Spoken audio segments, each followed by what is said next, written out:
fresca y entretenida, Valdivia y su apacible río Calle Calle te sorprenden durante todo el año.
De la región de los ríos, con su gente y su naturaleza, jamás se detienen. Valdivia, lluvia es vida.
La ciudad de los ríos te espera el próximo verano.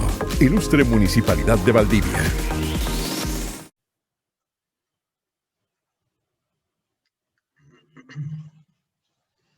Muy bien, muy buenas tardes a todas y a todos los colegas presentes que nos acompañan en esta segunda jornada, segundo día de nuestro Simposio Internacional de Investigación Científica en Turismo, organizado, ¿cierto?, por distintas universidades de Latinoamérica, de Ecuador, de Argentina, de Chile, ¿cierto?, de Colombia, de Brasil y desde otras latitudes.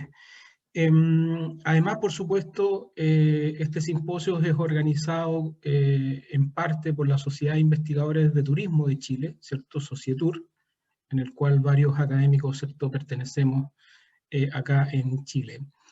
En esta jornada, ¿cierto?, jornada del día martes 27 de abril, vamos a darle continuidad a lo que es la mesa 1.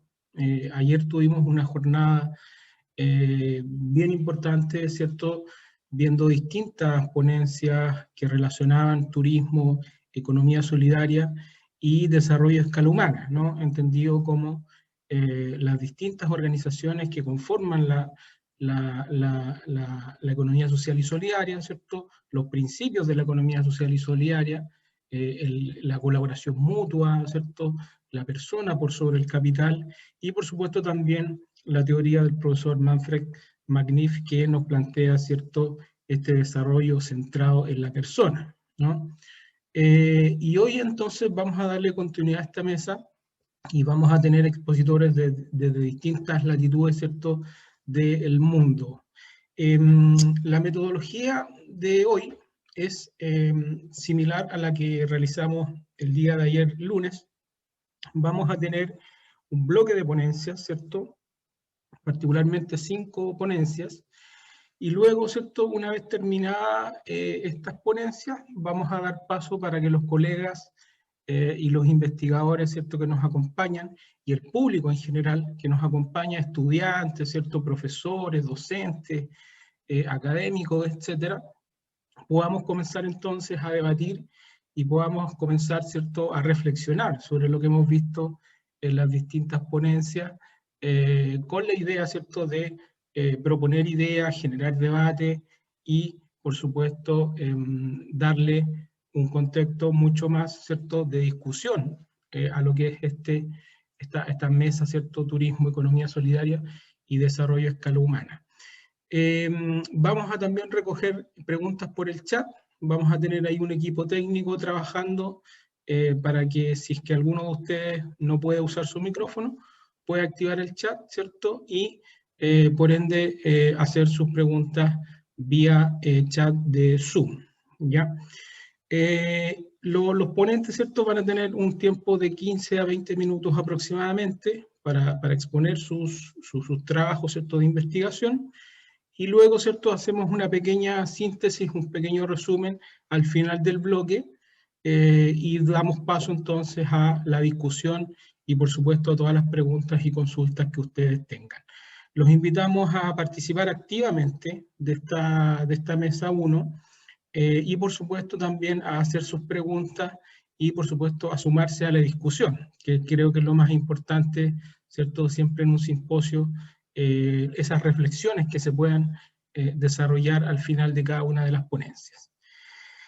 Eso, vamos a comenzar entonces, queridos colegas. Tenemos un bloque, ¿cierto?, de aquí hasta aproximadamente hasta las 15:50, y tenemos, ¿cierto?, ponencias desde España, desde Brasil, desde Ecuador y desde Argentina. Primero que todo, vamos a presentar la ponencia de los autores Paz Ricó Belda, Bernardi Cabrera Borras y Francisco Morillas. Ellos son de la Facultad de Economía de la Universidad de Valencia, en la Comunidad Valenciana, y nos van a presentar el título de su ponencia, tiene relación con la estacionalidad en la actividad turística. Ya, esa va a ser nuestra primera ponencia. Nuestra segunda ponencia también viene de España, específicamente desde la Universidad Autónoma de Madrid, ¿cierto? Y corresponde a los autores Lucía Sánchez Manzano, Marta Fernández y el doctor José María Martínez Navarro, quienes van a presentar el impulso público a la planificación del turismo circular en España, lecturas para los dos lados del Atlántico. Luego vamos a tener la presentación de Magdiel Kedma, Taborda de Lima, la doctora Thais Costa Gusati y Ademir Antonio Casella, quienes son de la Universidad de Santa Catarina, en Florianópolis, Brasil, y nos van a presentar las interfaces del agroturismo con la canasta de bienes y servicios territoriales, un estudio de caso recibido en Colonia, ¿ya? Y finalmente, a eso de las 15:30, vamos a tener la presentación de la colega magíster Ana Cristina Beltrán Álvarez.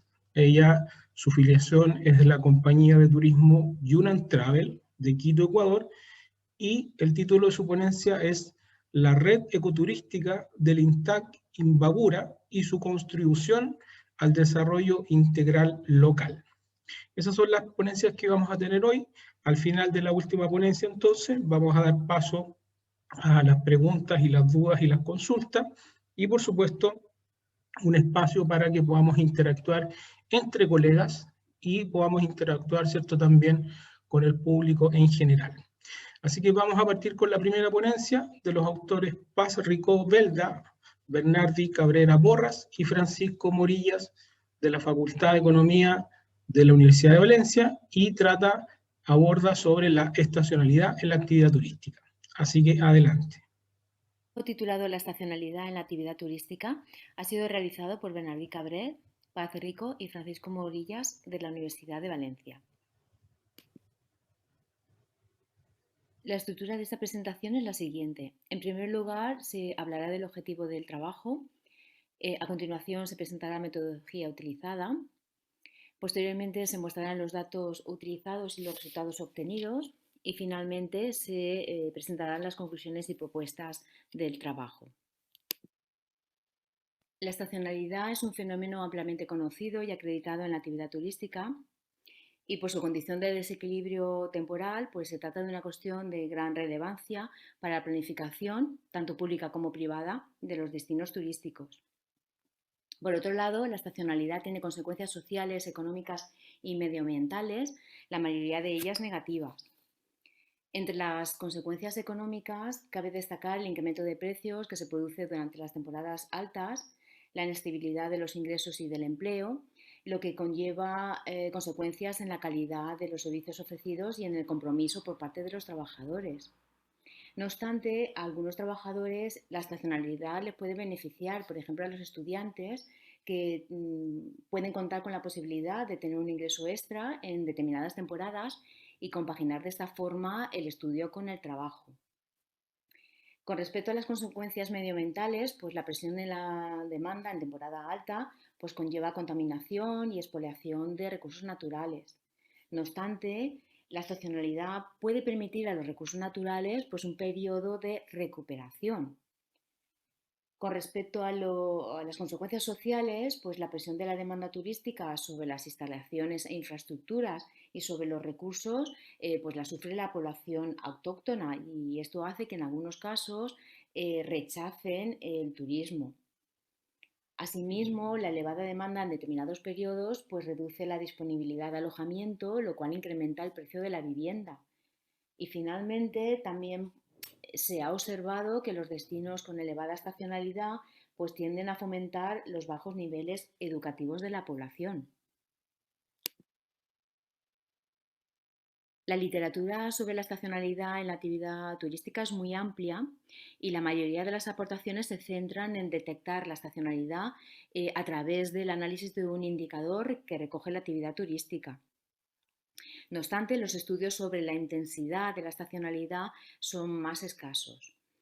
Hay que indicar que a pesar de lo prolífica que es esta literatura, pues no hay un consenso sobre la mejor forma de abordar o solucionar el problema de la estacionalidad en determinados destinos turísticos. Rosselló, Riera y Sansó en el 2004 indican que hay que conocer si la estacionalidad responde a factores climatológicos o institucionales o a factores económicos como puede ser la renta, el tipo de cambio, los precios relativos. Y la razón de ello es porque consideran que las políticas para reducir la estacionalidad de los destinos turísticos serán diferentes según los factores que determinan la estacionalidad.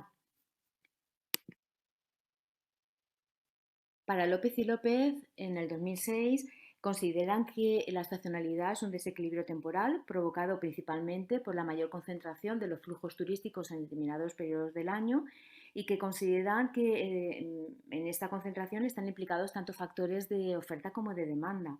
Y ellos consideran que es interesante abordar la estacionalidad desde ambas perspectivas. Y sí que es verdad que la mayoría de los trabajos se ha centrado en analizar la estacionalidad por el lado de la demanda, obviando el lado de la oferta. Y en ese sentido sí que sería interesante hacer un estudio de la estacionalidad desde el punto de vista de las dos perspectivas. En este trabajo el grado de estacionalidad se mide por el índice de Gini, y con respecto a los datos utilizados pues se han obtenido de dos fuentes estadísticas.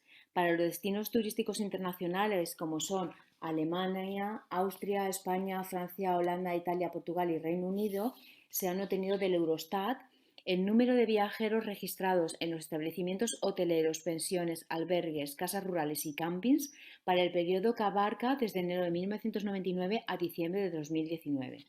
Para el caso español se han utilizado datos del INE para el periodo que abarca desde enero de 2001 a diciembre del 2000. Se han considerado varios indicadores de la actividad turística. Por el lado de la demanda, se ha utilizado el número de viajeros registrados en los establecimientos hoteleros y se ha segmentado teniendo en cuenta tres colectivos: los viajeros residentes, los viajeros extranjeros y los viajeros totales, que sería la suma de los dos anteriores. Y por el lado de la oferta se ha considerado los establecimientos abiertos, las plazas ocupadas, el grado de ocupación y el personal contratado. En España, la Administración, consciente de la importancia de la estacionalidad turística y de sus repercusiones en la economía y en el empleo, pues han arbitrado un conjunto de medidas para fomentar el turismo en periodos de reducida demanda, ¿no? En periodos de temporada baja. Entre ellos destaca el programa de vacaciones para personas mayores del Inserso, el programa denominado Envejecimiento Activo del Ministerio de Trabajo y Asuntos Sociales, que lo desarrolla a través del Inserso. Los objetivos prioritarios del programa son varios. Uno de ellos es mejorar la calidad de vida de las personas mayores. El segundo es favorecer la creación o mantenimiento del empleo en el sector turístico durante la temporada baja. Y otro objetivo es el de potenciar la actividad económica en diversos sectores de la economía. Precisamente con el fin de comprobar la eficacia del programa del Inserso, se especifica un modelo econométrico tanto por el lado de la oferta como por el lado de la demanda, en el cual la variable endógena es el logaritmo del índice de Gini, bien de un indicador de demanda o bien de un indicador de oferta, y como variables explicativas aparece el número de beneficiarios o viajeros en establecimientos hoteleros subvencionados por el Inserso. La información que proporciona el Inserso son los datos de 6 destinos turísticos que ellos contemplan, que son Andalucía, Islas Baleares, las Islas Canarias, Cataluña, Comunidad Valenciana y Murcia. También se incluye como variable explicativa el precio subvencionado por parte del Inserso. Empezando ya con lo que serían los resultados de los datos, pues en este cuadro tenemos la evolución del índice de Gini para los viajeros nacionales en establecimientos hoteleros en países de la Unión Europea. Y como podemos observar, pues la mayor intensidad de la estacionalidad se produce en el mercado nacional de Suecia, Reino Unido, Italia, Portugal, Francia y España. En cualquier caso, nos permite concluir, ¿no? O observar que la estacionalidad es un problema inherente a la actividad turística y que es una cuestión que afecta a todos los países europeos. Si observamos el índice de Gini o la evolución del índice de Gini para los viajeros extranjeros, observamos que en ese caso la estacionalidad es un problema que se centra fundamentalmente en Francia, Italia y España. Lo que observamos también es que después de la crisis del 2008, la intensidad de la estacionalidad en la actividad turística se ha visto incrementada de forma significativa, especialmente en Italia, en Francia, en España y en Portugal. Por su parte, este gráfico recoge la evolución del número de viajeros en establecimientos hoteleros en el caso español y, como podemos comprobar en la línea azul más oscura, recoge la evolución de los viajeros totales, y la línea más clara sería la evolución de los viajeros extranjeros. En ambos casos observamos una tendencia creciente y además una clara estacionalidad, como son los significativos dientes de sierra que observamos en el gráfico. En este cuadro se recoge la evolución del índice de Gini del número de viajeros totales en establecimientos hoteleros por destinos turísticos. Entonces podemos comprobar que en todos los destinos turísticos, Andalucía, Baleares, Cataluña, Comunidad Valenciana y Murcia, presentan estacionalidad, excepto Canarias, donde la estacionalidad es irrelevante. Si ahora segmentamos los viajeros según su nacionalidad, tendremos el índice de Gini para los viajeros nacionales en establecimientos hoteleros y el índice de Gini para los viajeros extranjeros. Y lo que observaremos es que el índice de Gini es más elevado para los viajeros extranjeros y por lo tanto nos estará indicando que la estacionalidad es más elevada en estos últimos. Veámoslos, por ejemplo, centrándonos en destino turístico de Baleares. En el destino turístico de Baleares, el índice de Gini, que empieza siendo de 0,20, finaliza el periodo siendo de 0,33. Mientras viajeros extranjeros, el índice de Gini, que era de 0,40, termina siendo de 0,46. Y esto que ocurre para las Baleares también ocurre para el resto de destinos turísticos, a excepción de Canarias, que, como hemos comentado, pues la estacionalidad en este destino turístico es irrelevante, no existe. Por el lado de la demanda, este cuadro recoge el índice de Gini para el número de establecimientos turísticos abiertos, el número de plazas disponibles, el grado de ocupación y el personal contratado. Entonces, como se puede observar, para la totalidad de España, el número de establecimientos abiertos no presenta estacionalidad. Sin embargo, las tres variables restantes, es decir, las plazas ocupadas, el grado de ocupación y el personal contratado, sí que presentan una cierta estacionalidad, lo cual respondería que a la oferta se adecua a la demanda. Por lo tanto, en líneas generales, podríamos decir que la oferta turística no presenta un comportamiento estacional, de forma que se mantienen los establecimientos abiertos a pesar de la caída de la demanda. Sin embargo, la estacionalidad que presenta la demanda obliga a adecuar los recursos utilizados, como son el personal y la ocupación. No obstante, cuando analizamos estas variables de oferta por destinos turísticos, observamos que en todas las comunidades, a excepción de Baleares, tiene un comportamiento similar a España. Sin embargo, en Baleares la oferta turística sí que presenta una fuerte estacionalidad. Con respecto a los resultados del modelo econométrico de demanda, se han estimado 4 especificaciones diferentes. En todas ellas se incluyen ficticias de los destinos turísticos, pero las diferencias entre ellas están en que se incluyen o no incluyen las ficticias de tiempo. En los dos primeros modelos, uno incluye ficticia de tiempo y el otro no, y en los dos observamos una fuerte inercia de la estacionalidad, de forma que el coeficiente estimado de la inercia está muy próximo a 1. De tal forma que en los dos últimos modelos que aparecen en el cuadro, el coeficiente estimado se le ha restringido a que tome el valor unitario. En los 4 modelos se observa que el número de viajeros beneficiarios del programa del Inserso tiene un signo negativo, lo cual indica que provoca o ha provocado una moderación de la estacionalidad en la actividad turística. Por lo tanto, el programa del Inserso sí que es eficaz en la reducción de la estacionalidad de la actividad turística de los destinos turísticos. Con respecto a los precios de los viajes financiados por el Inserso, cabría esperar un signo negativo, de forma que una reducción del precio subvencionado provocaría que los potenciales beneficiarios del programa pues desistieran de solicitar viajar. Sin embargo, la demanda se muestra inelástica, ya que un porcentaje muy elevado de la demanda no se ve satisfecha y esto genera o se explicaría el signo contrario al esperado. Como podemos comprobar, el coeficiente estimado del logaritmo del precio financiado o subvencionado por el Inserso tiene un signo positivo contrario al esperado. De tal manera que en el periodo muestral el precio subvencionado ha ido disminuyendo continuamente hasta el punto de que se ha reducido en más de la mitad, desde el principio de la muestra hasta el final, mientras que la demanda de los potenciales beneficiarios no se ha reducido, al contrario, ha ido creciendo, de forma que se ha continuado con la reducción de la estacionalidad. Los resultados del modelo econométrico por el lado de la oferta, igual que por el lado de la demanda, se ha incluido en todos los modelos las variables ficticias que recogen los destinos turísticos considerados y la variable ficticia del tiempo, pues en algunos modelos recogen y en otros no. Aquí observamos también que por el lado de la oferta también presenta una elevada inercia, aunque es más reducida.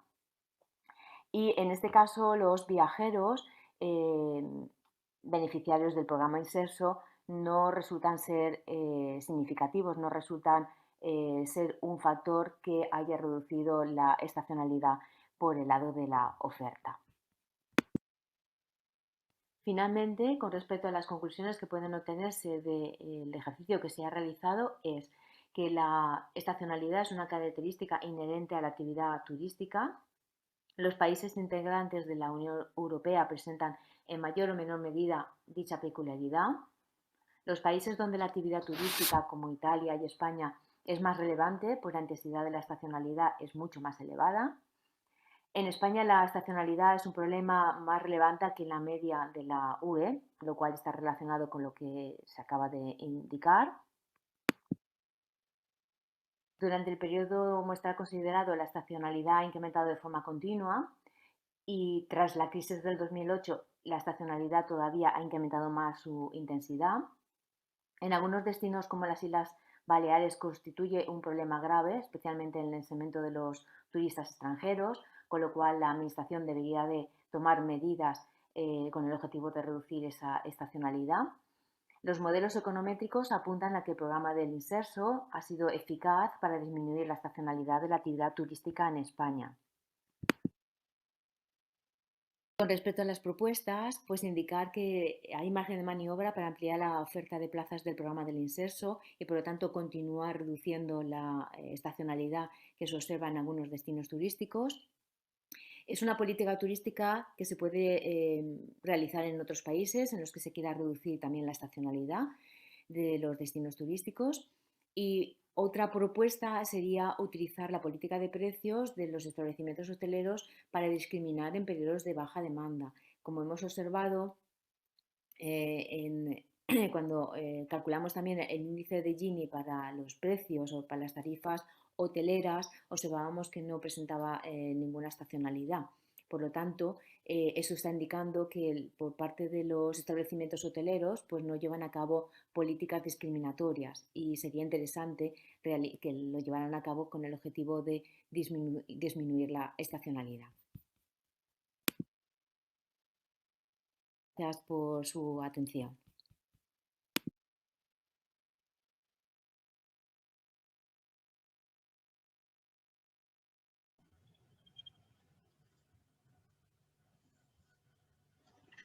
Bien, muchas gracias a los colegas desde España.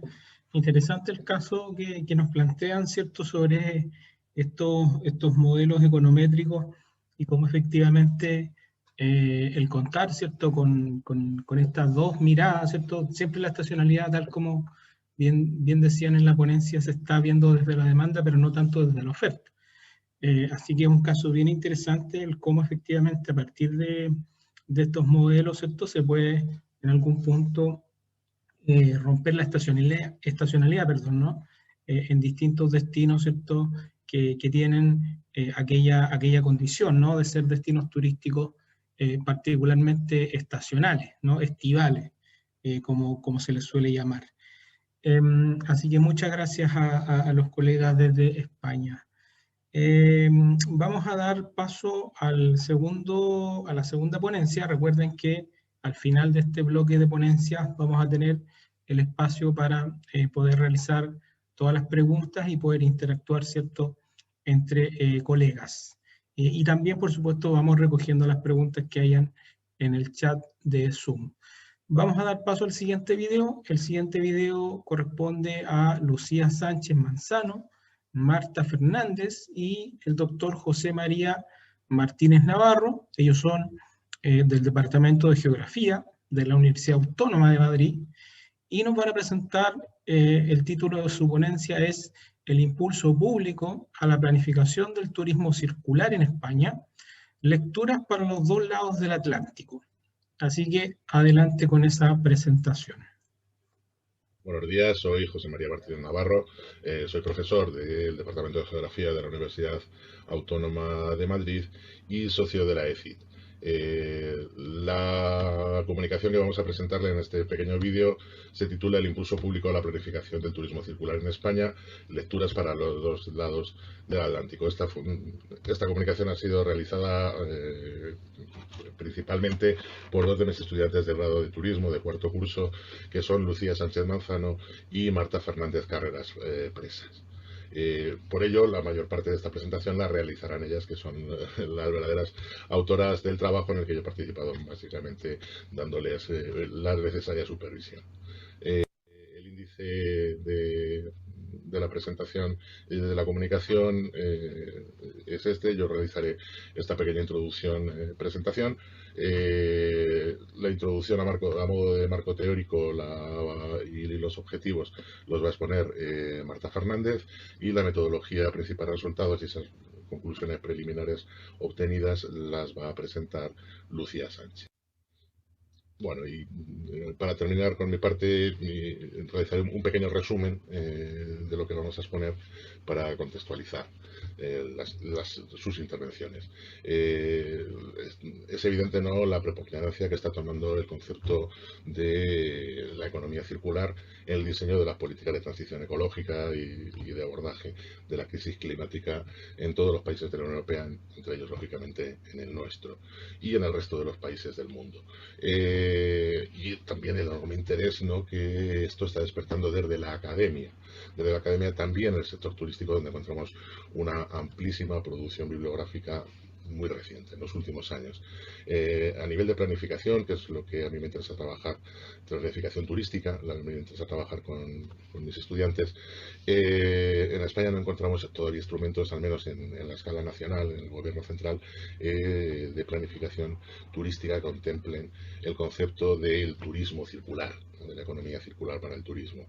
Pero sin embargo sí que encontramos ya pues una variedad de iniciativas, tanto a nivel estatal, ¿no?, con la estrategia española aprobada en 2020, que se titula Estrategia España Circular, y también en las regiones, en las comunidades autónomas, vamos detectando diversas iniciativas en ese sentido de planificación de la economía circular general, que, dado no la naturaleza de la economía española y la gran importancia que tiene en ella el sector turístico, entendemos deben incluir el sector turístico dentro, ¿no?, de esa planificación general. Entonces, la intención de este trabajo, que es una primera entrega de un proyecto más amplio que estoy desarrollando con estos estudiantes, es ver qué se está haciendo en esa planificación general sobre el sector turístico, y ver si realmente se está abordando de forma significativa y se está abordando de forma correcta en el plano conceptual,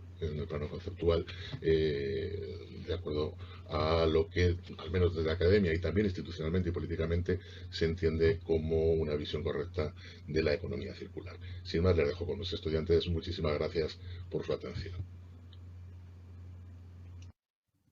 Buenos días. El Green Deal europeo y la irrupción de la inversión pública para la recuperación económica post-pandemia van a colocar las incipientes políticas de fomento de la economía circular desde el 2009 en China y desde el 2015 en la Unión Europea en el centro de la inversión pública en España, especialmente en el sector turístico, con aproximadamente 1.000 millones de euros para este año. Para Florido, la transición hacia un modelo de turismo circular es un proceso multinivel en el que todos los actores interactúan en los niveles macro, meso y micro, por lo que pueden ser implementados por negocios individuales sin interacción con actores externos. Es decir, el turismo solo puede implementarse a escala de destino.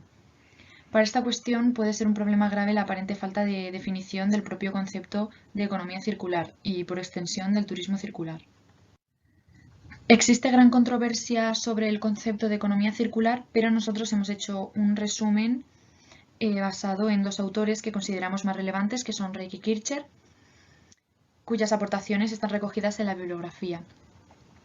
Reich se centra en cuándo aparecen o cómo evolucionan estos conceptos en la bibliografía científica, y Kircher se centra en cómo, según quien habla, adopta un concepto de economía circular u otro. Reich dice que este concepto aparece por primera vez en los años 80 en la literatura científica y se asocia con el reciclaje y las 3 R's. Más tarde, entre los años 2000 y 2010, hay una evolución del concepto y entonces la economía circular pasa a relacionarse con el reciclaje, pero centrándose en el ecodiseño. Esto es criticado por varias personas, ya que dicen que la sostenibilidad no es solamente el reciclaje. En el año 2010, la economía circular no se asocia solo con las 3 R's, sino que se dice que hay que basarla en un pensamiento sistémico, es decir, pensar en todo el proceso. Esta es una visión que defiende la Fundación Ellen MacArthur. Aún así, los científicos más críticos siguen pensando que a esta visión le falta enfoque social. Kircher, como ya hemos visto, sostiene que este concepto se entiende de diferentes formas según quien hable. Por ejemplo, cuando hablan los actores empresariales, normalmente entienden la versión más antigua, la de las 3 Rs, porque es la que mejor se ajusta a sus intereses.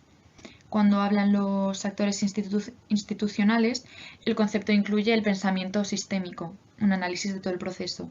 Y los que siguen siendo críticos, diciendo que todo eso es insuficiente, son los actores científicos, que siguen pensando que hay que incluir la cuestión social. Las políticas de transición de la economía circular tienen necesariamente la gobernanza como un eje transversal, sin el que no es posible realizar una correcta planificación. Debe incluir acciones de divulgación y sensibilización entre los sectores estratégicos, incluir innovación disruptiva mediante el apoyo a la I+D y necesariamente es intersectorial, al menos desde el planteamiento sistémico y en la escala de destinos. En la fase actual de la economía circular en la planificación pública de carácter general, resulta especialmente relevante el análisis de la inclusión sectorial del turismo en dicha planificación, dada la importancia que tiene el sector turístico para la economía española, que supone un 12% del Producto Interior Bruto, y en consecuencia la enorme afectación para la misma que tiene la actual crisis pandémica. En cuanto a los objetivos de la comunicación, el objetivo general es analizar la relevancia del turismo en la planificación pública sobre la economía circular en España, tanto a nivel nacional como regional, para estudiar si la gran importancia sectorial del turismo en el país se ve reflejada en los recientes instrumentos de planificación existentes. Y en lo que respecta a los objetivos específicos, son analizar las páginas web del Gobierno de España y las comunidades autónomas para recopilar los documentos de planificación estratégica en materia de economía circular, que pueden ser estrategias nacionales o regionales.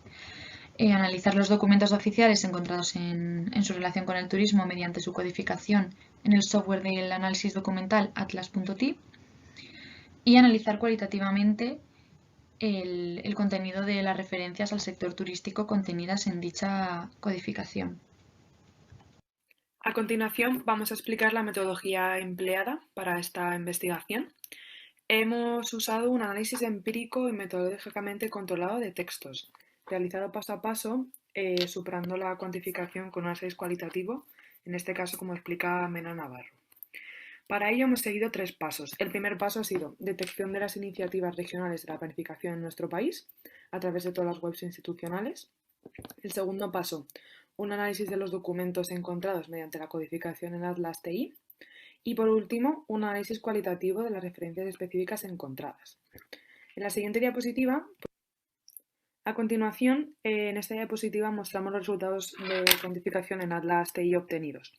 En la parte de la izquierda podemos observar todas las regiones que hemos analizado, desde Extremadura, Canarias, Euskadi hasta Cataluña, y en la parte superior todas las palabras clave que hemos estado filtrando en Atlas.ti en todos los documentos que hemos consultado, como pueden ser agencia de viajes, destino, hostelería, hotel, todo palabras o términos relacionados con el sector turístico.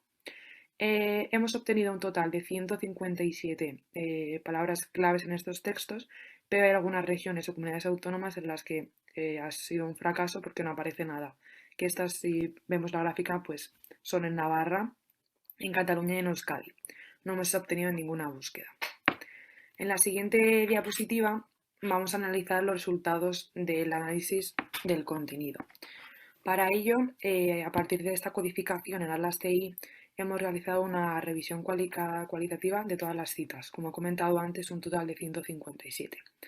Después hemos descartado las referencias genéricas y hemos pasado a Excel toda esta información para su análisis, y nos hemos quedado con un total de 49 citas que hemos usado para la clasificación final. Los resultados de esta clasificación se muestran en la siguiente tabla, en la que podemos ver un listado de todos los temas que hemos considerado importantes y a destacar. Podemos comentar que el que más hemos obtenido resultados es en las oportunidades de la economía circular para el turismo. Es un tema que está muy de moda y lo hemos encontrado en 12 documentos distintos.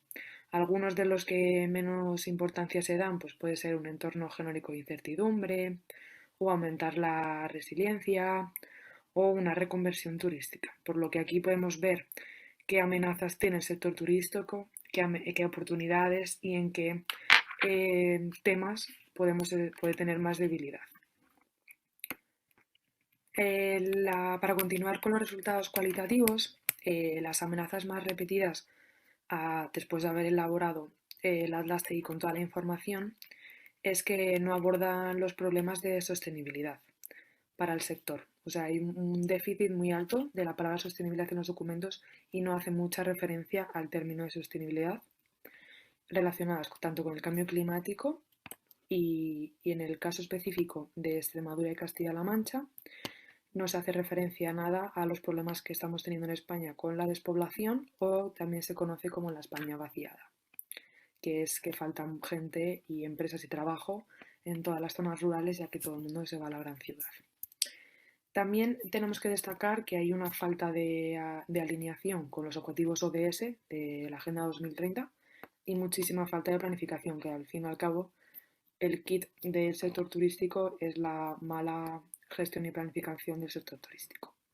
Las oportunidades que podemos destacar, pues las asociadas a los clústeres rurales. En el caso de Castilla-La Mancha destaca mucho el sector agrícola y la agroindustria, y también podemos comentar el turismo slow, que es la nueva tendencia que está apareciendo ahora en la planificación de Extremadura. Y últimamente se ha incorporado un ecodiseño al Camino de Santiago, que supongo que todos ustedes lo conocerán. Las necesidades más interesantes, en sentido positivo, son las de introducir un concepto de resiliencia mediante un pensamiento sistemático. Y esto lo hacen en la estrategia de Extremeña, que es la Comunidad Autónoma de Extremadura, ya que es la única que hace referencia a ello. De forma negativa, aspectos negativos, la Comunidad de Castilla-La Mancha señala reiteradamente las oportunidades de un déficit de planificación y que adoptar un turismo circular podría facilitar muchísimo una reconversión del sector turístico a través de la planificación turística. O sea, repetimos una vez más que es clave hacer una buena planificación y una gestión turística en los territorios tanto rurales como más de ciudad, para que el turismo favorezca y se cree en armonía entre el turista, la población local y la sostenibilidad.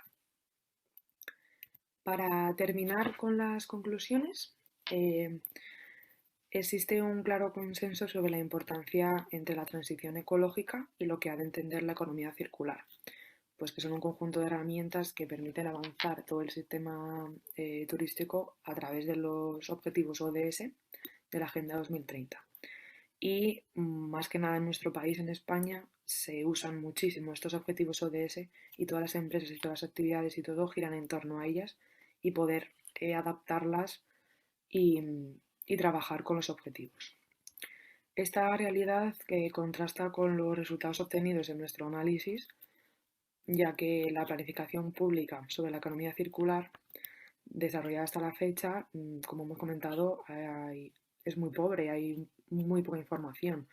Nos encontramos muchas investigaciones o proyectos que hablen de economía circular o que se invierta dinero en ello. Sin embargo, con el retraso detectado de esta planificación sectorial turística, tanto en escala nacional como en regional que tenemos en España, sí que en otros sectores económicos en materia de economía circular y siguiendo la Agenda 2030 sí que están más desarrollados, como puede ser en área de transportes. Los resultados ilustran, como hemos venido diciendo durante toda la presentación, que hay un grave problema. Hay un grave problema de desarrollo de planificación turística a todas las escalas en nuestro país. Problema que muy previsiblemente condiciona una incorporación de políticas, presupuestos o una masiva recepción de dinero público que va a llegar en los 3 años y que no se va a saber cómo gestionar todo este dinero, dónde distribuirlo, dónde invertir y qué hacer con ello. Por lo tanto, desde nuestro punto de vista, lo más importante en España ahora mismo, y nosotras como casi ya graduadas y licenciadas en turismo, nos interesa muchísimo la planificación turística y vemos que es un sector clave y que se necesitan muchos expertos, ya no solo en España, pero a nivel internacional, para poder hacer la actividad turística un sector sostenible y que esté en armonía con el medio ambiente y con todos nosotros. Muchas gracias.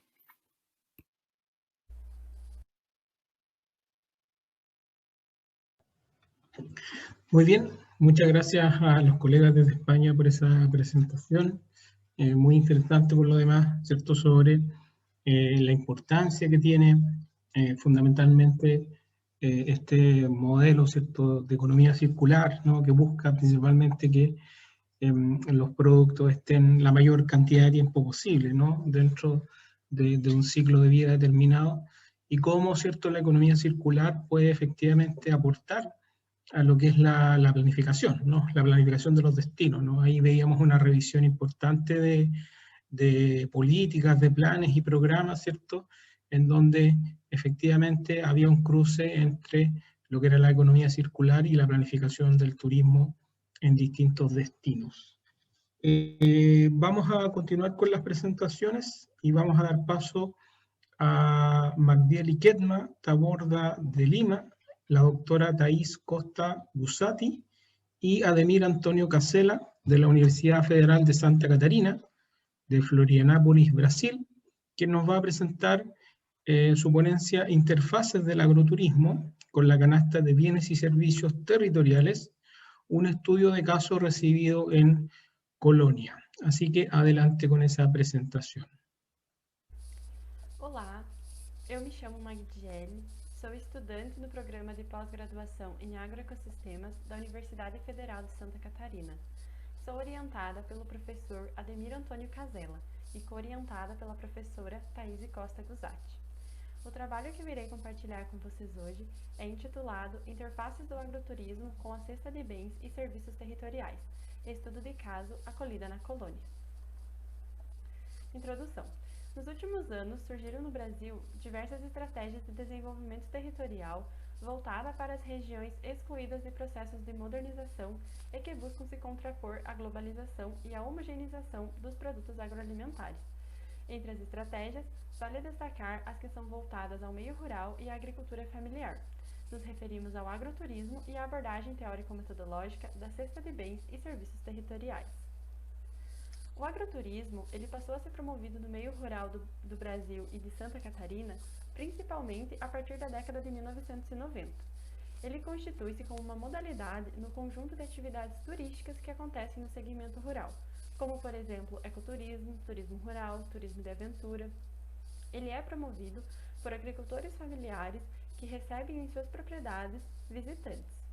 Esses agricultores, eles buscam, entre outras coisas, com o agroturismo, diversificar suas fontes de renda, agregar valor aos produtos e realizar a comercialização direta de parte de sua produção ou da produção de terceiros situados próximos das suas unidades familiares de produção agrícola.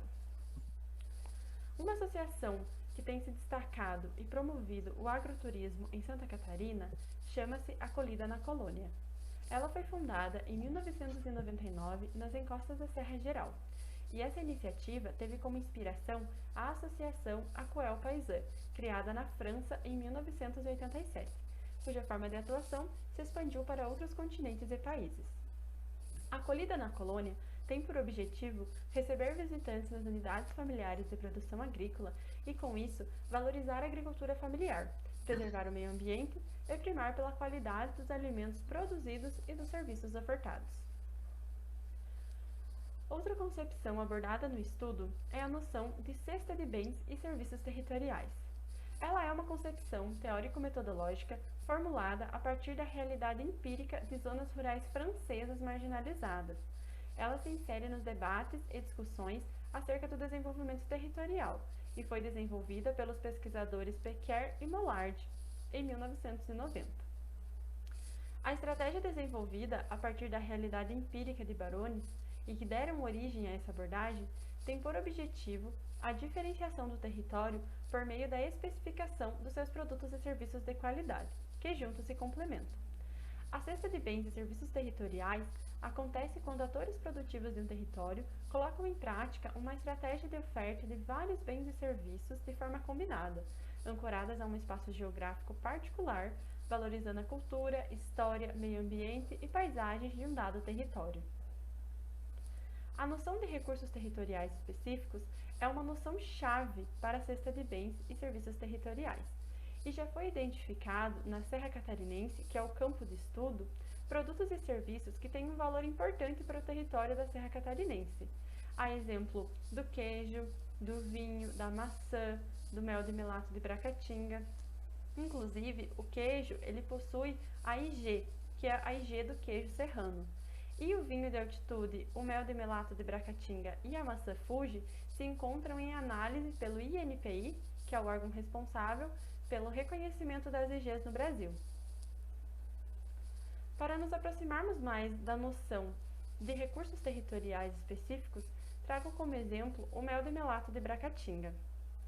Inicialmente, esse mel ele era considerado um mel inferior, por apresentar um baixo teor de açúcar e ser mais escuro que o mel tradicional. Ele tem essa diferença do mel tradicional porque ele é uma combinação da bracatinga com a coxinilha. Então a bracatinga ela se alimenta da seiva da árvore, nos galhos e no tronco, e produz um melato. Esse melato ele é levado pelas abelhas para as colmeias, formando então o mel de melato de Bracatinga. Ele é considerado um produto específico porque a gente não consegue encontrar essa árvore de Bracatinga em outras regiões quentes. Essa árvore ela só se desenvolve em regiões frias. E por isso que ela é um produto específico dessa região, porque ela não pode ser reproduzida em outro estado. Assim, podemos dizer que o mel de melato de Bracatinga é um recurso territorial específico daquela região. Diante do exposto, nosso objetivo é sistematizar os elementos da abordagem da cesta de bens e serviços territoriais que podem potencializar as estratégias de desenvolvimento territorial atreladas ao agroturismo. A nossa metodologia é pesquisa exploratória, que foi realizada a partir de pesquisa bibliográfica, centrando-se na análise de duas obras principais: Acolhida na Colônia, Espaço de Vida e Encontros, que foi escrito pela Guzatti, publicado em 2019, e Guia Metodológico Valorizar os Recursos Territoriais, Chaves para Ação, escrito por Janine Peron e publicado em 2020. O livro de Guzatti ele foi escolhido por apresentar e analisar a experiência de 20 anos de trabalho da Associação Acolhida na Colônia, que é referência nacional no desenvolvimento do agroturismo, segundo o Ministério do Turismo. O capítulo central para a presente pesquisa foi aquele destinado à metodologia de trabalho desenvolvida pela entidade para a implantação de agroturismo em comunidades rurais, e que foi reconhecida pela FINEP como tecnologia social em 2014. O guia, recentemente traduzido para o português, propõe uma metodologia para a identificação e valorização de recursos específicos e a construção de processos de desenvolvimento territorial. As ações e as etapas são expostas de forma muito clara e pedagógica e discorrem sobre os procedimentos necessários para a identificação e valorização dos recursos. Como principais resultados, a metodologia de trabalho da Acolhida na Colônia ela é proposta aos grupos de agricultores interessados em integrar sua rede, ou seja, somente após a aplicação da metodologia é que as novas propriedades estão aptas a usar a marca Acolhida na Colônia. Essa metodologia ela é formada por 6 passos básicos, sendo eles: A. Mobilização e sensibilização da comunidade para o desenvolvimento do agroturismo. B. Diagnóstico rural participativo das propriedades rurais envolvidas. C. Cooperação, associativismo. D. Implantação dos negócios nas propriedades rurais. E. Certificação. E, por fim, F. Promoção e comercialização.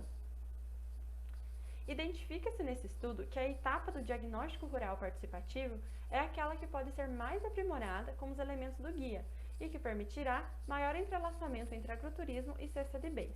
Conforme destacou Guzatti, o diagnóstico rural participativo prevê a construção coletiva do conhecimento sobre agroturismo e a definição coletiva de produtos e serviços a serem oferecidos em cada unidade familiar de produção agrícola.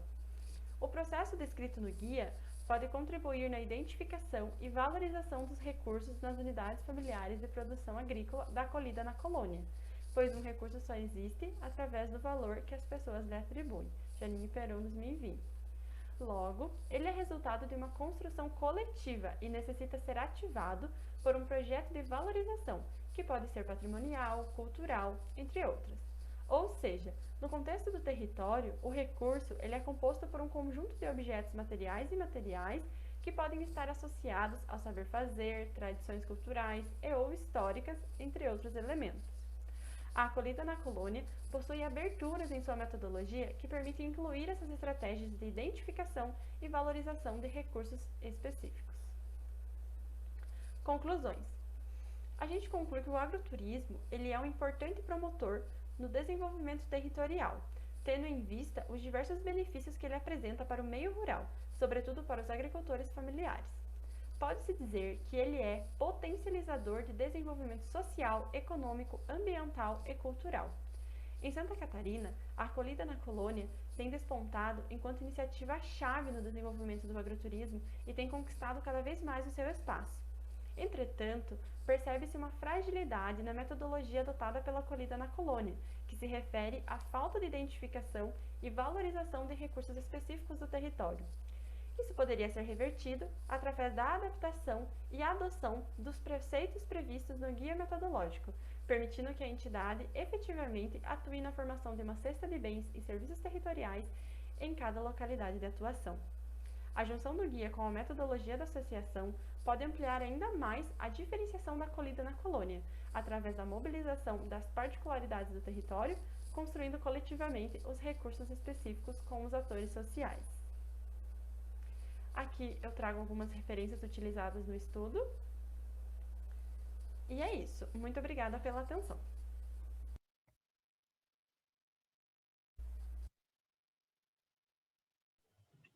Muy bien, muchas gracias a los colegas desde Brasil. Otro caso interesante, ¿cierto?, sobre lo que es efectivamente esta relación entre actividades agrícolas, ¿no?, que compartimos mucho en Latinoamérica, y su relación con el turismo, ¿no? Y en este caso particular, ¿cierto?, sobre estas unidades familiares de producción agrícola y cómo finalmente a través de la agricultura familiar, ¿cierto?, y aquellas actividades agrícolas se podía generar todo un proceso de desarrollo turístico en aquel territorio, por supuesto en base a todo este patrimonio agrícola y natural. Así que muy interesante el caso, y que justamente, ¿cierto?, en Latinoamérica las actividades agrícolas, ¿cierto?, asociadas al turismo, como es el agroturismo, la definición de agroturismo, efectivamente han ayudado y han aportado bastante a lo que es la diversificación de la oferta.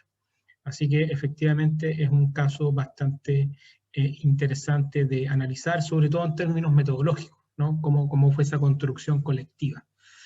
Así que muchas gracias a los colegas de Brasil. Vamos a dar paso a nuestra última ponencia. En este caso, ¿cierto?, nos acompaña desde Ecuador la magíster Ana Cristina Beltrán Álvarez. Ella es de la compañía de turismo Yunnan Travel de Quito, Ecuador, y nos va a estar mostrando su ponencia titulada Red Ecoturística del INTAC Imbabura y su contribución al desarrollo integral local. Así que adelante con aquella presentación. Saludos con todos los participantes de este evento. Mi nombre es Ana Cristina Beltrán. Yo les voy a hablar del estudio de caso de la red ecoturística del INTAC, provincia de Imbabura, Ecuador, y su contribución al desarrollo integral local. Primero voy a hablar del marco teórico de esta investigación, comenzando por la concepción de economía solidaria, que es una alternativa al capitalismo en favor de las libertades de todos. No es una competencia anticapitalista, simplemente son otras fuerzas movidas por la cooperación entre unidades productivas de diferentes especies conectadas por lazos de solidaridad. Sus principios son la cooperación, la autonomía, la gestión democrática, la solidaridad, la reciprocidad, la justicia, la equidad, la fraternidad económica. Su principal objetivo es el bien común sobre el individual. Son nuevas formas de producir, de consumir y de distribuir, y sus finanzas. Es una alternativa viable y sostenible para la satisfacción de las necesidades individuales y globales. De ahí nace el concepto de colaboración, de redes de colaboración solidaria, que son todas estas interconexiones de lazos económicos, políticos, sociales, culturales, que se retroalimentan entre sí, haciendo posible otro tipo de sociedad. Internamente generan estos flujos de elementos que circulan en distintas relaciones y crean los lazos que potencian la sinergia colectiva, en donde una organización se reproduce mientras la otra se retroalimenta con esta acción. Las características son la autopoiesis, la intensividad, la extensividad, la diversificación, la integralidad, la retroalimentación de flujo de valores, de información, de materiales. Este tipo de redes evitan la exclusión del mercado. Nacen de la organización asociativa enmarcada en los principios solidarios, orientan a la construcción de una sociedad postcapitalista, en donde prima el trabajo y el consumo compartido, resaltando estos vínculos recíprocos y solidarios entre las personas con un sentido de corresponsabilidad de grupo, en donde no hay acumulación de ganancias, sino que lo importante es el buen vivir de todos.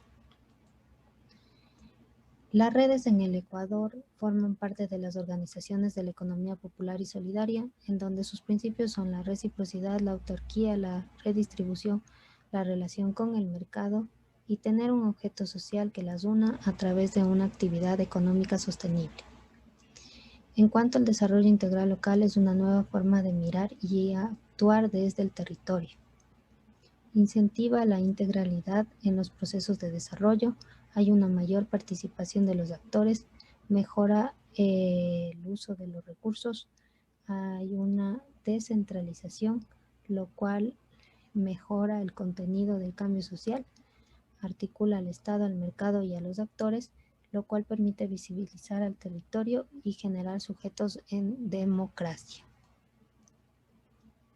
Los parámetros de las redes para formarse son muy importantes. Entre ellos está cuáles son sus participantes, cuál es su iniciativa, cuál es su alcance, cuál es el modelo de gestión, cuál es el grado de formalización, cuál es el grado de articulación interinstitucional y principalmente cuál es el problema que pretenden resolver al formar este tipo de redes.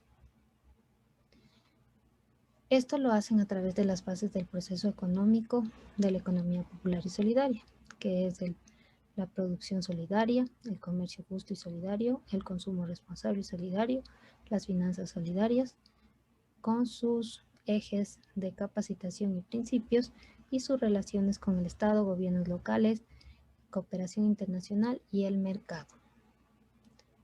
De ahí pues también este tipo de redes tienen beneficios de trabajar en colaboración solidaria. Estos son reducir el tiempo de circulación económica, producir más bienes que se pueden comercializar dentro y fuera de la red, generar más excedentes y ampliar la riqueza para bienestar de todos, promover la conservación del ambiente desarrollando actividades sostenibles locales, corregir los flujos para la retroalimentación tanto en la producción como en el consumo de ella misma, diversificar sus productos para atender la demanda de todos, crear vínculos sociales, culturales, económicos entre las organizaciones que la conforman. De ahí pues que hablamos de la red de colaboración solidaria, la experiencia en el INTAC, con su eje estratégico en la actividad turística, con su principal atractivo que son las termas de Nangulví. El INTAC. Esta es la zona del INTAC, que es una zona subtropical de aproximadamente 1.600 kilómetros al occidente de la provincia de Imbabura. La altura oscila entre 575 a 3.800 metros sobre el nivel del mar. La cordillera del Taizán es el límite natural sur de la Reserva Ecológica Cotacachi-Cayapas. Se registran 2.017 especies de plantas. Existe entre fauna, mamíferos, reptiles, anfibios y algunas aves también.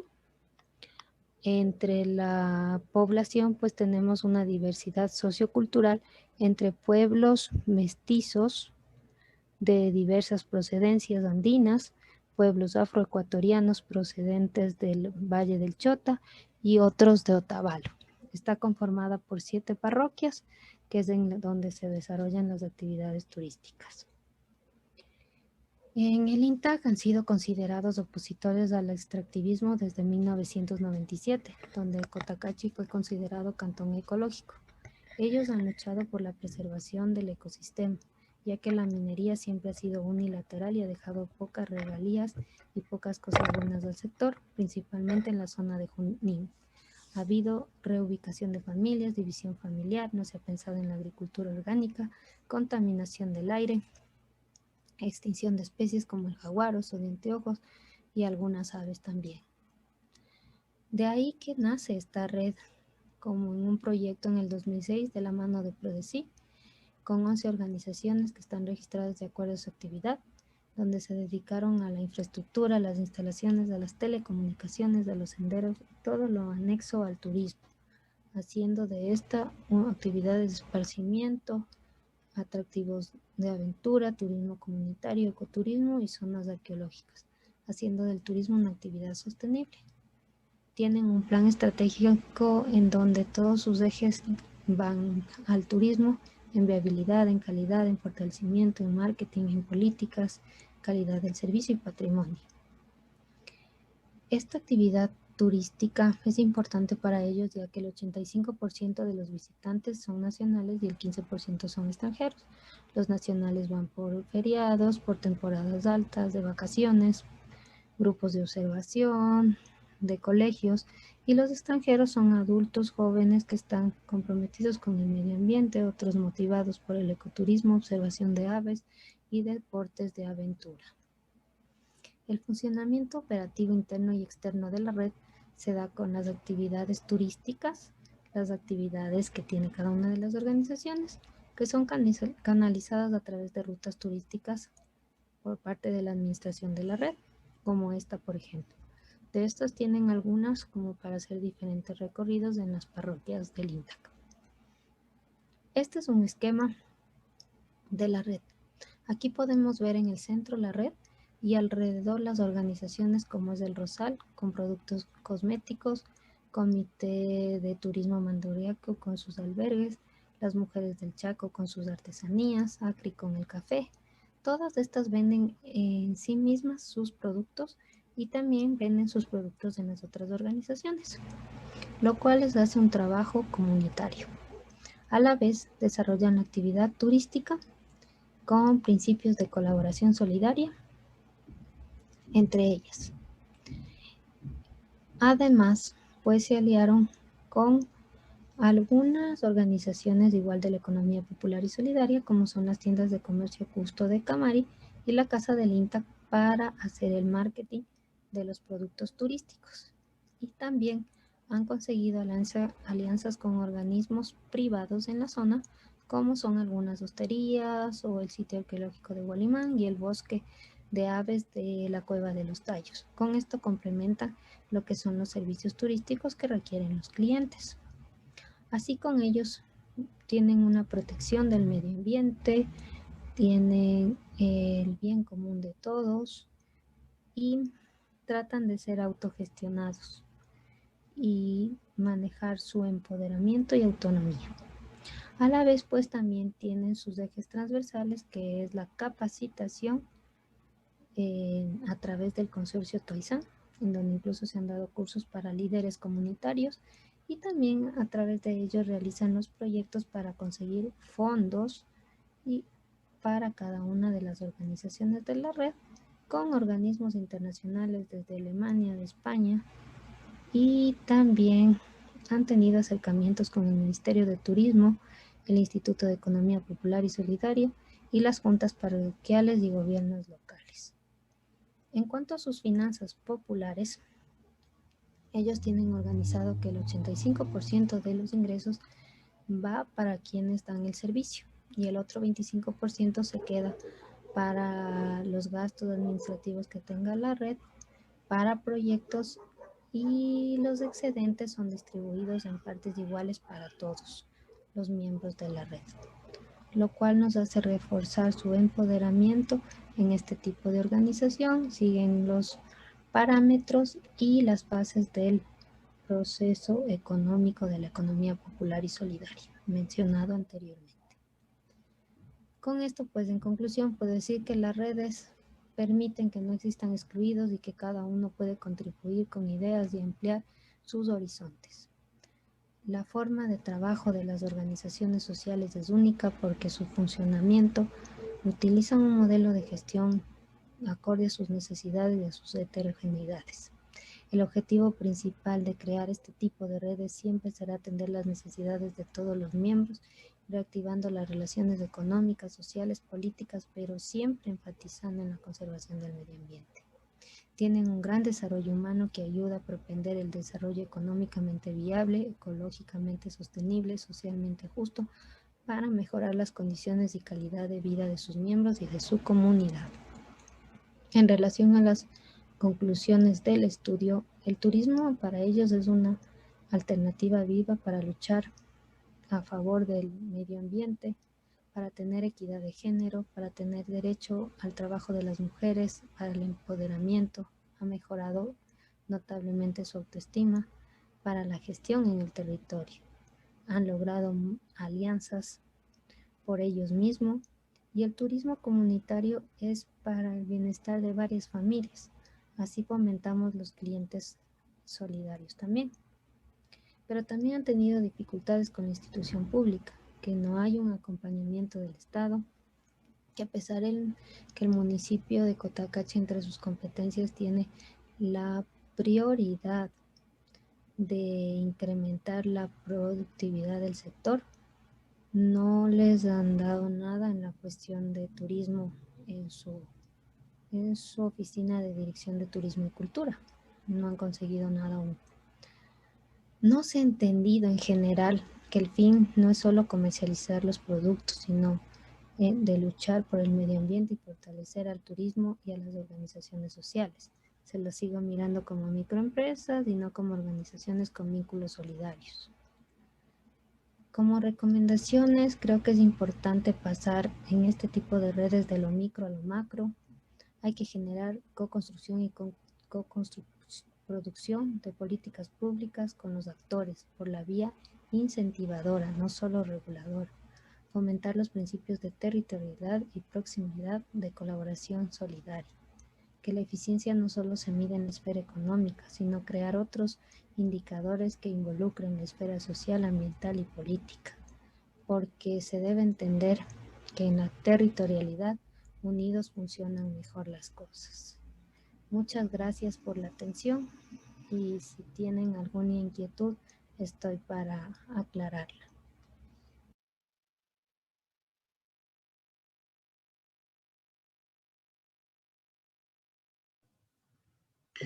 Muy bien, muchas gracias por esa última presentación desde Ecuador. También muy interesante, ¿cierto? Cómo se van generando estas redes colaborativas, ¿cierto? En base a los principios de la economía social y solidaria, ¿no? Que tienen que ver justamente con las personas sobre el capital, la colaboración mutua, ¿cierto? Y la ayuda entre organizaciones, que también es otro aspecto importante de lo que es la economía social y solidaria, y cómo finalmente, ¿cierto?, se produce una cooperación entre empresas, ¿no? Desde lo interno, pero también hacia lo externo.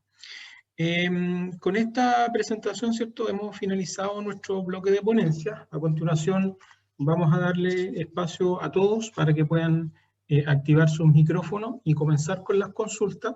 Vamos a hacer un muy breve resumen de lo que hemos visto y a continuación de aquello vamos a dar paso para que todos los presentes puedan hacer sus preguntas, pero también sus reflexiones, ¿no?, sobre lo que hemos visto en esta segunda jornada de esta mesa 1.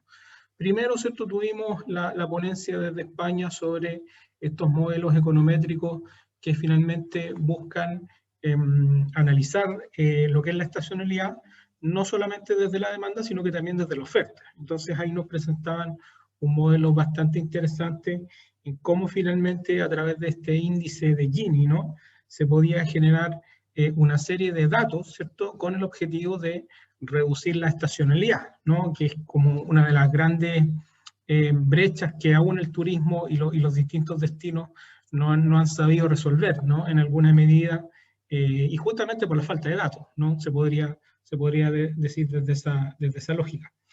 Luego, ¿cierto? Vimos también la presentación de las colegas de España, ¿cierto? En donde se hacía esta relación entre las economías alternativas y el turismo, ¿no? Y fundamentalmente lo que es la economía circular, ¿no? La economía circular y cómo finalmente desde estos planes, estos programas y estos proyectos, efectivamente se hacía mención a lo que es la economía circular y cómo finalmente el desarrollo del turismo circular, es decir, relacionando economía circular con turismo, podían, ¿cierto?, contribuir a la planificación. Y, por supuesto, también en cómo finalmente se relacionaba la economía circular con los objetivos de desarrollo sostenible, ¿no?, que también los usamos mucho acá en Latinoamérica, pero que poco se cumple, ¿no? Efectivamente es algo que está en el papel, pero muy poco se hace. Se habla mucho, pero se hace muy poco en términos de objetivos de desarrollo sostenible, y sobre todo en el turismo, ¿no? Efectivamente es lo que nos planteaban ahí los colegas desde España. La tercera ponencia, ¿cierto? Veíamos un poco lo que eran estas unidades familiares de producción agrícola, ¿no? Y algo que nosotros compartimos en Latinoamérica, y creo que a nivel iberoamericano, tiene justamente relación con el patrimonio agrícola, ¿no? Y cómo el patrimonio agrícola ha generado procesos de activación turística en distintos territorios, ¿no? El caso español, el caso chileno, el caso argentino, ¿no? El caso ecuatoriano, mexicano, por mencionar algunos, y veíamos ahí efectivamente todo este proceso de valorización de los recursos territoriales, ¿no?, que se hacía en Brasil, y cómo finalmente estas actividades agrícolas, ¿cierto?, se relacionaban con el turismo, ¿no?, que es un concepto que es de los 80, que es el agroturismo, que surge también en algunas comarcas, en el caso español.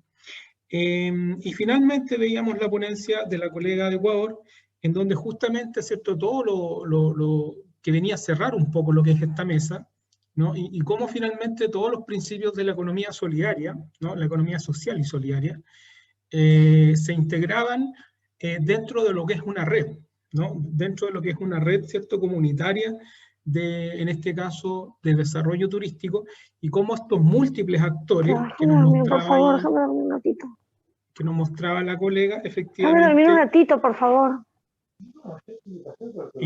Cómo efectivamente se podían crear estos modelos propios de gestión, ¿verdad? Y ahí efectivamente se generaba un modelo de autogestión a partir de una serie de actores en esta red, ¿cierto?, de turismo, en el caso ecuatoriano. Eso como un breve resumen para comenzar ya con las reflexiones. Vamos a entonces activar los micrófonos para que podamos hacer las consultas que tengan los colegas y poder comenzar entonces a interactuar con los ponentes. Así que adelante con las preguntas. Perdona, Sandrino. ¿Sí? Habla Jaime. Hola, Jaime. Sí, ¿qué tal? Oye, una consulta para el primer grupo respecto a los modelos que ellos construyeron, que me parece sumamente interesante, el trabajo en general es sumamente interesante, ¿no? Los modelos los construyeron ¿bajo qué escenario? ¿Por qué pregunto esto? El cambio de escenario, tanto de la pandemia como el efecto climático, que va a ser más a futuro, yo creo que va a tener un impacto en la estacionalidad, seguramente. Entonces, estos modelos, ¿con qué objetivo los construyeron ellos? Es decir, para poder conocer las relaciones entre las variables, estamos hablando por la elasticidad esa que hay ahí, o también para proyectar. Pero esa proyección a futuro, ¿cómo lo harían? Es decir, dado si el modelo se construyó en base a comportamientos históricos, ¿cierto? Esa sería mi consulta.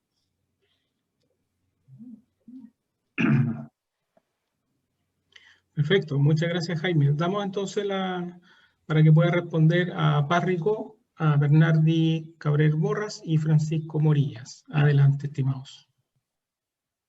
Muy bien, muchas gracias. La pregunta que me haces o que me han hecho es, primero, los escenarios.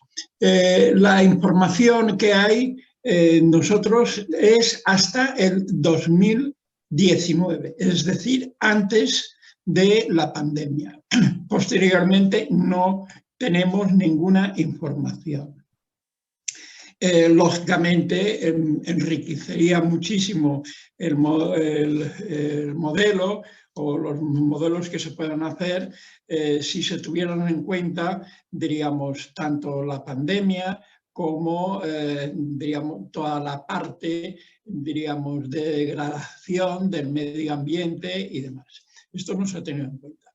El objetivo principal es ver si la política económica que sigue el Ministerio o ha seguido el Ministerio de desestacionalizar el proceso turístico, es decir, el turismo, ha sido, diríamos, correcto, ha sido beneficioso o no, de cara a la desestacionalización.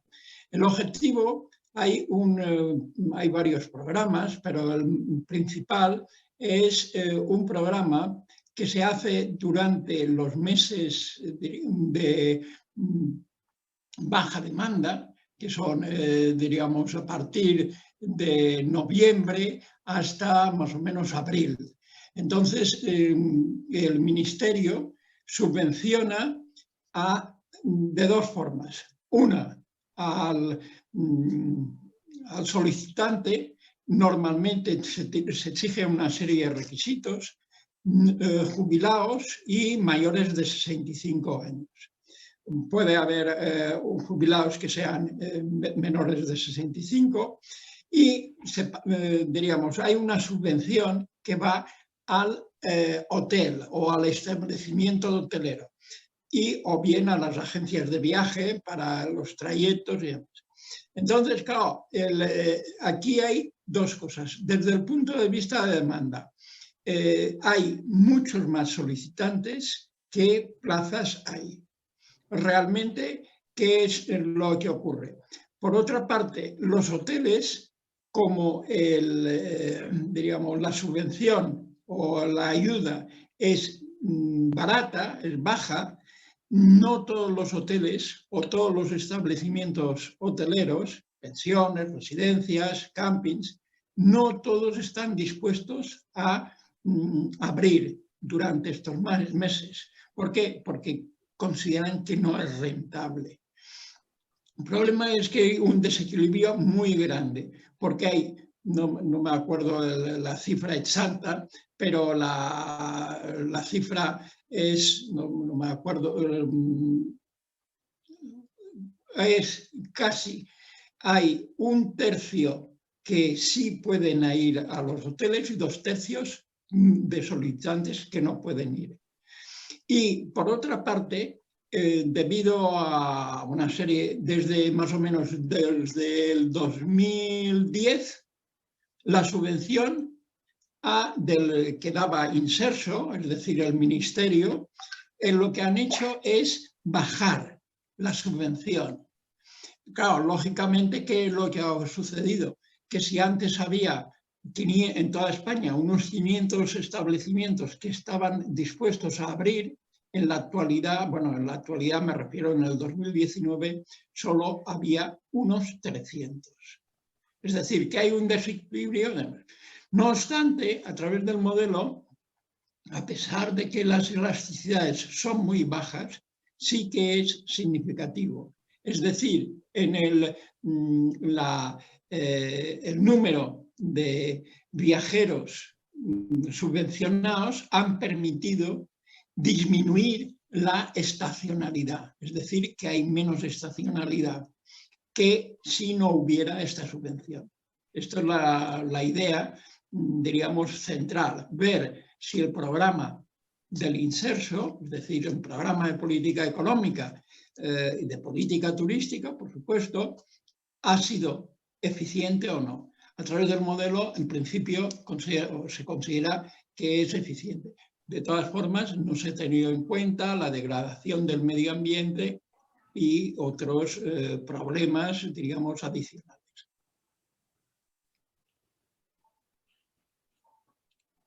Gracias. No sé si he contestado correctamente a tu formulación de la pregunta. Sí, gracias por tu respuesta bastante completa. Creo que por lo menos a mí me quedó clara. No. Muy bien, de todas formas estamos intentando trabajar en este tema porque hemos utilizado el índice Gini. Hay otros índices para medir la estacionalidad. De todas formas, yo creo que la estacionalidad, y no sé, según qué zonas en España, más que estacionalidad, diríamos, trimestral o mensual, es la estacionalidad de fines de semana. Es decir, mucho, diríamos, gente que viaja o personas que viajan de fin de semana. Es decir, los días no laborables, ¿no? De todas formas, no hay información diaria sobre, al menos en España, de viajeros, pernoctaciones, etc.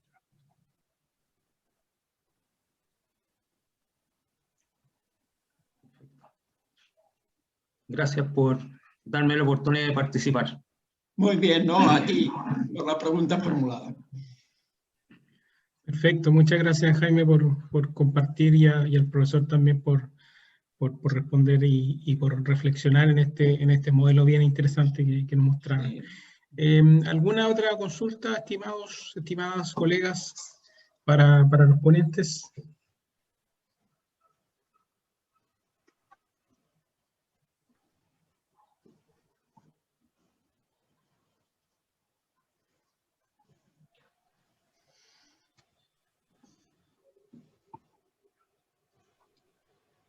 Yo tengo una consulta para la colega de Ecuador.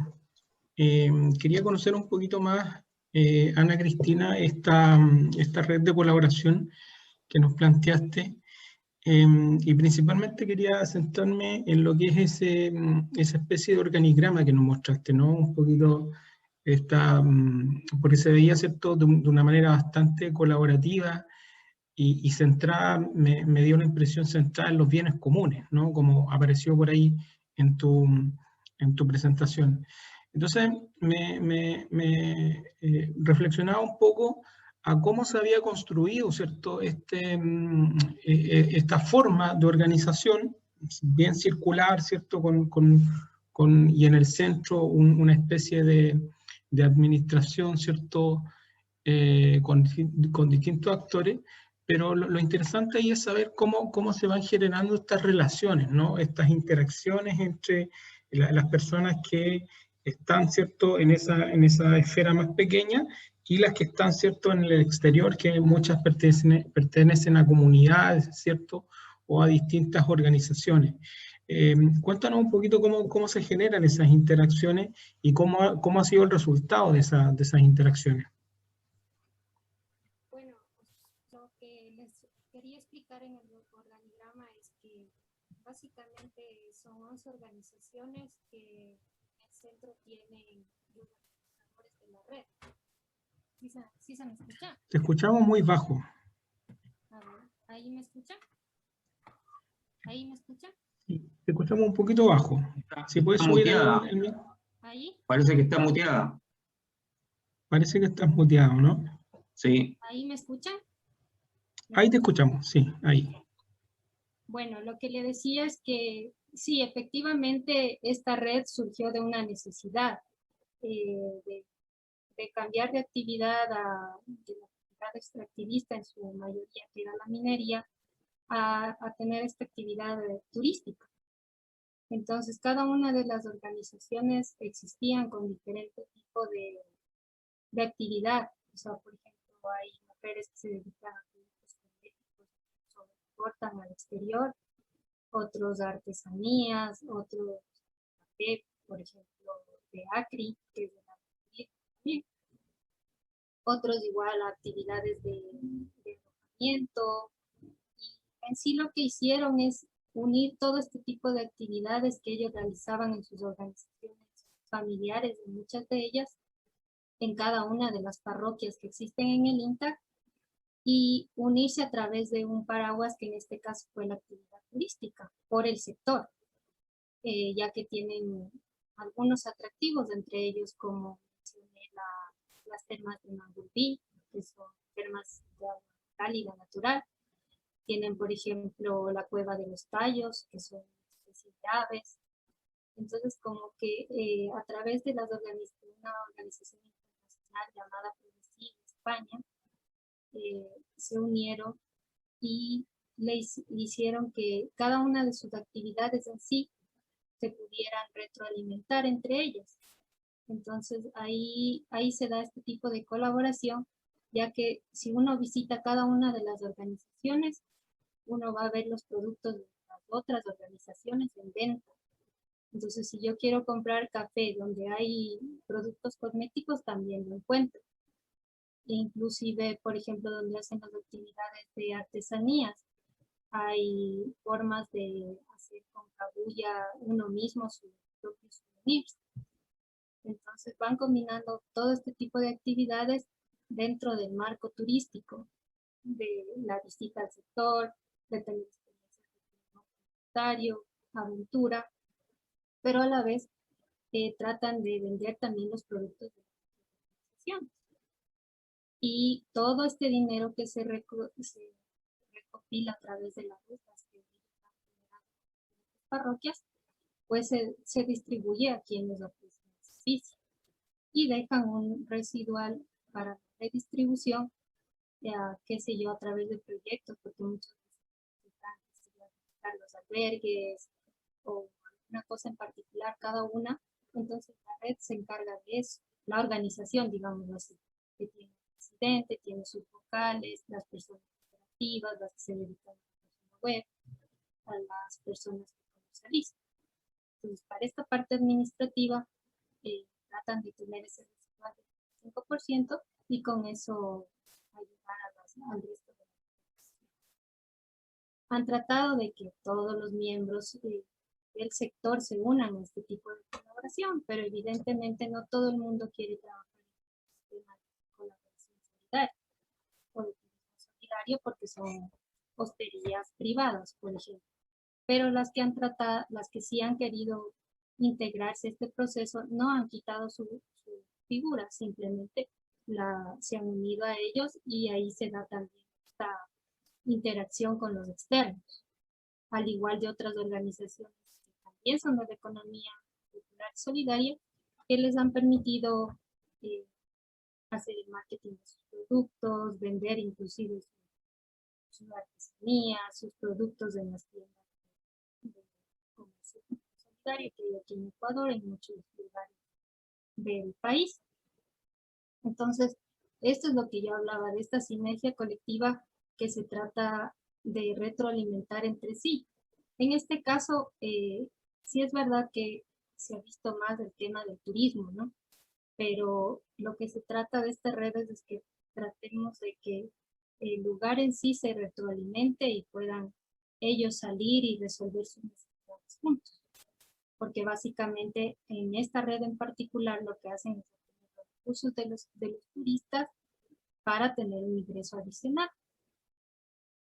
Aparte de lo que ellos tienen así con sus propios recursos. Entonces esa es la dinámica que se está manejando en esta red. Obviamente han tenido sus dificultades por ser un lugar donde hay bastante dinero, pero casi todo el sector está convencido de que el turismo es la forma más viable de manejar a sus parroquias o a su provincia en sí. No sé si ahí está claro. Sí, absolutamente. Y yo creo que ahí yo agregaría dos cosas bien interesantes que tú las conoces mejor que yo, ¿cierto? Que una que ciertos proyectos de esta base comunitaria también tienen que ver muchas veces, y sobre todo en el caso latinoamericano, Brasil, hay varias experiencias, con la lucha y defensa de un territorio, ¿no? Y que se ve amenazado muchas veces, el caso colombiano también, hay muchos casos en Colombia que surgen a partir justamente de la defensa de un patrimonio natural o la defensa, ¿cierto?, de un ecosistema, y ahí entonces surgen principalmente ciertos proyectos relacionando economía solidaria con turismo. Y lo segundo es que en el caso ecuatoriano es interesante porque, como tú bien sabes, ¿cierto?, mejor que yo, la economía solidaria está digamos, reafirmada en la Constitución, ¿no? Claro, es Y nuestro ahí sistema. justamente, no sé si le ves alguna relación con aquello, digamos, como un apoyo institucional desde esa lógica. Sí, o sea, nuestro sistema económico es popular y solidario. Y Claro. en cuanto a la economía, es una economía mixta que maneja el sector de la economía pública, la privada y el sector de la economía popular y solidaria.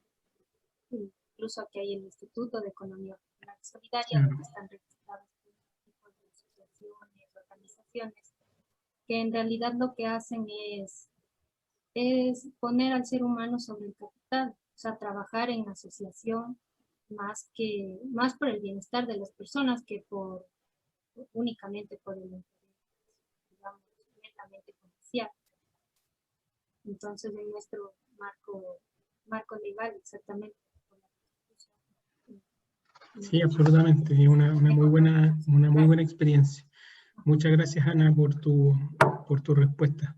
Gracias. ¿Alguien más, estimados participantes, colegas, que tenga alguna pregunta para los ponentes, alguna duda, consulta?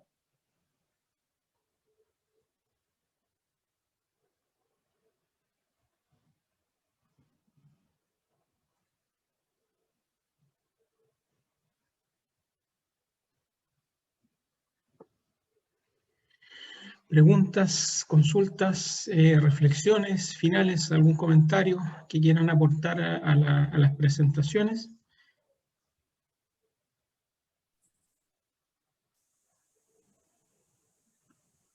Les recordamos entonces que el simposio sigue dentro de la tarde chilena de hoy, ¿cierto? Donde hay varias charlas magistrales que se van a estar desarrollando aproximadamente a las 17 horas de Chile. Y mañana, ¿cierto? También día miércoles, también dentro del programa general, ustedes pueden ver conferencias magistrales a partir de las 14:30 y también a partir de las 15:30 hay una serie de ponencias también en distintas mesas, modelos de gobernanza para destinos turísticos, turismo, cultura e identidades, turismo y conservación en áreas protegidas, y por supuesto también la formación, la educación y la formación en turismo, así que desde ya los invitamos a participar, a seguir activamente participando de lo que es este simposio de investigación científica en turismo. No sé si hay más preguntas o consultas, y si no, ya cerramos hasta acá esta mesa temática número 1, junto por supuesto con agradecer a todos los colegas, a todos los asistentes también, al público en general, y particularmente a los ponentes que nos han ilustrado, ¿cierto?, con distintas presentaciones desde España, desde Ecuador, desde Colombia, desde Argentina, desde Brasil, muchas ponencias de Brasil. Así que desde ya les agradecemos a todos los colegas que nos han expuesto, ¿cierto?, sus trabajos de investigación, todos por supuesto muy interesantes. No sé si hay más consultas, alguien que quiera comentar algo, y si no, cerramos hasta acá.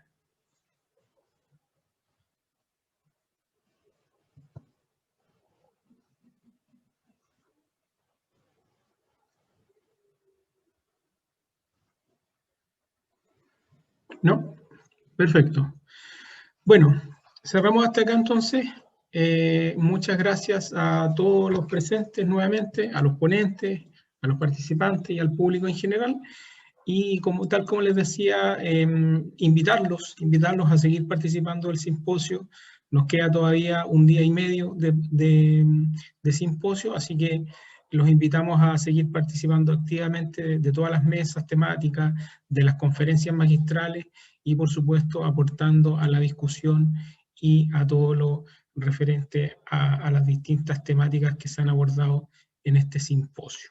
Así que muchas gracias, muy buenas tardes a todos en Latinoamérica, muy buenas noches a los colegas de España y nos estamos encontrando entonces en una próxima ocasión. Muy buenas tardes.